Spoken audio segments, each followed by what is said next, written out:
markii uu geeriyooday Nabi Maxamed sallallahu alayhi wasallam waxaa khaliifadii islaamka la wareegay Abu Bakr as-Siddiq. Abu Bakrna markii uu geeriyooday waxaa khaliifadii la wareegay Umar bin Khattab.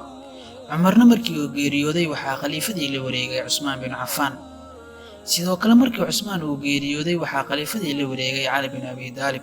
Alina markii uu geeriyooday waxaa khaliifadii la wareegay Muawiya. wuxuuna Muawiya ahaa amiirkii ugu horeeyay ee dawladda Umayyah oo aan maanta taariikhdiisa meeshaan idinkula wadaagi doono. kusoo dhawaada daawadayaal taariikhdii dawladda Umayyah. waa taariikh dheer oo aan waqti yar looga hadli karin, balse waxaan isku dayayaa inaan soo koobo. magacaygu waa Ibrahim Garaad. kusoo dhawaada daawadayaal muuqaalkeena maanta.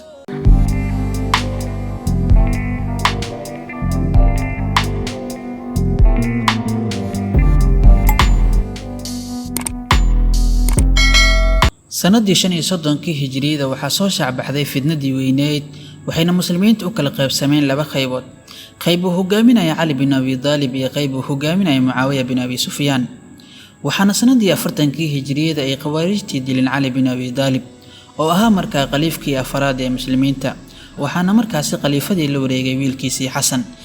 laakiin Xasan waxa uu tanaasulay Muawiya isagoo dhowraya dhiigga muslimiinta, wuxuuna meesha ka saaray kala qaybsanaantii muslimiinta, kulana heshiiyay Muawiya in uu markii uu Muawiya dhinto khaliifada isaga loo soo celiyo. sanadii 41 hijriyada waxaa amiirul muuminiin noqday Muawiya. intii uu Muawiya ahaa amiirul muuminiin waxaa geeriyooday Xasan bin Ali. sidaas darteed wuxuu Muawiya dhaxal sugo ka dhigtay wiilkiisii Yaziid bin Muawiya, waxayna khaliifadii markaa noqotay dhaxaltooye ay leeyihiin reer Umayyah. sidaas ayayna ku asaasantay khaliifadii Umayyiyiinta. caasimadna waxa uu ahayd magaalada Dimashq. markii Muawiya geeriyooday 60 hijriyada waxaana markaasi la wareegay xilkii Yaziid bin Muawiya, waxaana diiday inuu la mubaayacoodo Yaziid bin Muawiya Hussein bin Ali. ciidankii Umayyiyiinta ayaana markaa dileen Hussein bin Ali. markaasina waxaa kacdoon bilaabay Abdullah bin Zubayr, waxaana laba u kala qaybsantay khaliifadii Umayyiyiinta.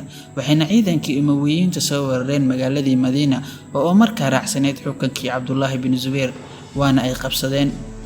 sanadii 64 hijriyada waxaa xukunka la wareegay Marwan bin Hakam. sidaas ayayna khaliifadii qaybtii Marwan ugu guurtay Umayyiyiinta. Marwan bin Hakam wuxuu ciidankiisii u diray Xijaas si uu la dagaalamo Abdullah bin Zubayr. dagaalkaasna waxaa lagu jibiyay ciidankii Abdullah bin Zubayr, waxaana daciiftay awoodii Abdullah bin Zubayr. waxaa sanadii 65 hijriyada weerar ku soo qaaday magaalada Makka ciidan uu hogaaminaya Xajaaj bin Yuusuf, iyagoo markaa dilay Abdullah bin Zubayr. magaalada Makkana la wareegay. waxaa midoobay sanadii 73 hijriyada caalamul islaam markuu xilka qabtay Cabdulmalik bin Marwan. waxaa suurto gashay inuu sameeyo lacagtii ugu horeysay ee uu islaamka yeesho. markuu xilka qabtay Waliid bin Cabdilmalik waxa uu dardargeliyay fulashooyinka islaamka, waxayna ku guuleysteen inay furtaan waqtiga dawladda Umayyah dalka Morocco, dalka Spain iyo gobolka Sind oo ah dhulka haatan loo yaqaano Pakistan, Kazakhstan iyo gobolka Punjab ee Hindiya. Muusa bin Nadir ayaa waxa uu furtay wadanka haatan loo yaqaano Morocco, iyadoo Tariq bin Ziyadna uu furtay Andalus. kadib markuu Tariq bin Ziyad awood u yeeshay inuu jabiyo dawladii Quudiyiinta ee ka tirin jirtay dalka Spain. dhanka bariga hogaamiyihii Maxamed bin Qasim waxa uu awood u yeeshay inuu qabsado gobolka Sindi oo haatan loo yaqaano dawlado badan oo ay ka mid yihiin Pakistan, Kazakhstan iyo gobolka Punjab ee Hindiya. waxaa kaloo ciidan uu hogaaminayay Qutaybah bin Muslim ay qabsadeen dhulka ku yaala bartamaha Aasiya oo ay ka mid yihiin Uzbekistan iyo Kazakhstan. sanadii 96 hijriyada waxaa khaliifadii la wareegay Suleymaan bin Cabdilmalik, wuxuuna joojiyay furashooyinkii muslimiinta bari galbeedba asagoo sabab uga dhigay inay dawladii balaaratay.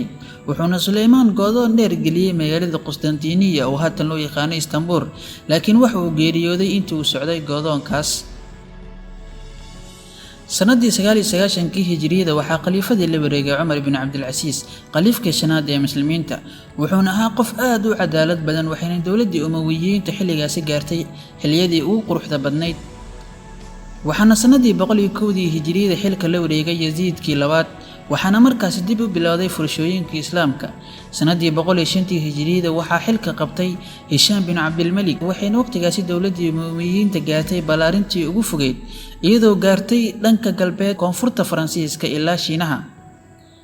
sanadii 125 hijriyada kadib dhimashadii Hishaam bin Cabdilmalik waxaa dowladii Umayyiyiinta bilowday marxalad labaad waana awood darro iyo kala furfurnaansho waxaana marxaladaasi hogaaminayay afar qariif oo kala ah Waliid bin Yaziid kii labaad Yaziid bin Waliid kii saddexaad Ibrahim bin Waliid iyo Muraad bin Maxamed waxaa istaagay furashooyinkii islaam madaxdii Umayyiyiinta waxay ku mashquuleen kala riixashada khaliifada waxaana bilaabnay kacdoono waxaana markaasi daciiftay dowladii Umayyiyiinta markaasina waxaa bilowday balaarintii dowladii Cabbaasiyiinta waxayna ciidankii Cabbaasiyiinta awood u yeesheen in ay qabsadaan caasimadii Umayyiyiinta ee Dimashq Cabbaasiyiinta waxaa hogaaminayay Abul Cabbaas kaasoo jabiyay khaliifkii ugu dambeeyay ee Umayyiyiinta ee Marwaan bin Maxamed sanad 132 hijriyada waxay Cabbaasiyiinta dhammaan laayeen madaxdii Umayyiyiinta marka laga reebo Cabdiraxmaan ad-Daaqili oo ka baxsaday aadayna Andalus xuna ka asaastay dowladii Andalus ee talinaysay 800 sano waxaana halkaas ku gabagabowday taariikhdii dowladul Umayyah